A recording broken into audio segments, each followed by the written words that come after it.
Kingsley, Ben-Adir, great to see you. Hey, David, what's going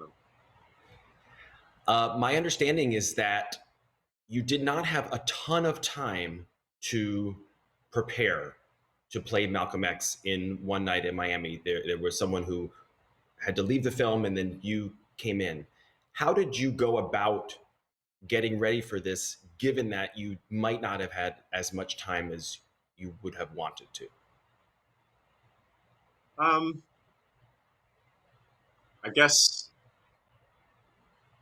I looked at the 2 weeks that I had once Regina cast me, and I just tried to use every minute of every day as wisely as I could. There were like a number of things I had to do. There was the weight loss, and there was a huge amount of text to learn. There was the dialect, everything that comes with playing Malcolm.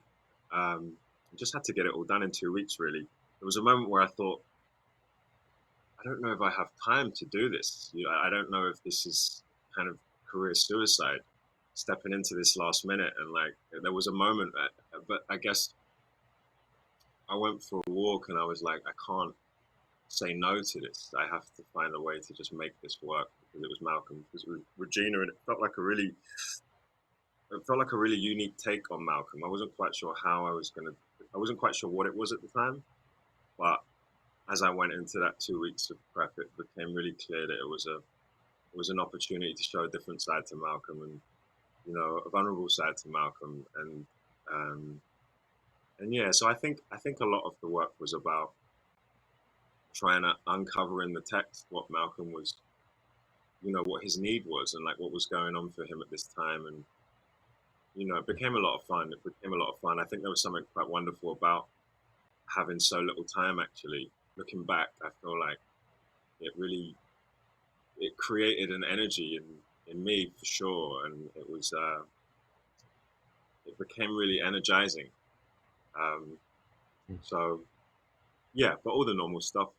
I had wonderful dialect coaches, and I have a wonderful teacher who I've been working with for the last 4 years, Victor Villahauser, who I met on a show called DOA, and we talk about story and character, and that's what we've been doing for the last 4 years. So it was no different with this. And Vic he really helped me in those 2 weeks. He really sort of like gave me the confidence to feel like it was possible and that we were going to do it. And I have to give Victor a shout out, because I honestly, I don't think I would have had the courage without him.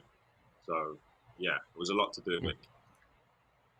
It's just so impressive to see you tackling these iconic American men, both Barack Obama in the Comey Rule and Malcolm X, and doing it just so well. Does it make you laugh that this year had you playing these American icons? Kind of, but you know what?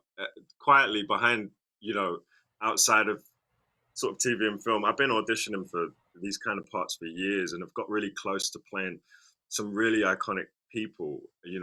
Muhammad Ali in an Ang Lee project that never happened, and Gil Scott Heron. I was in preparation to play him at the Bush Theatre for a long time, and you know, so I've spent a lot of time on the audition side of things, working on this kind of character study. So I guess when I met Regina, I'd had a lot of experience, and I'd racked up quite a few rejections, in the business. So it all felt like I felt like I had the right experience, and I'd just been there a bunch of times. So I was able to kind of be fearless in the audition process, and I was able to kind of, I guess, convince Regina that I was fearless, although I probably wasn't fearless.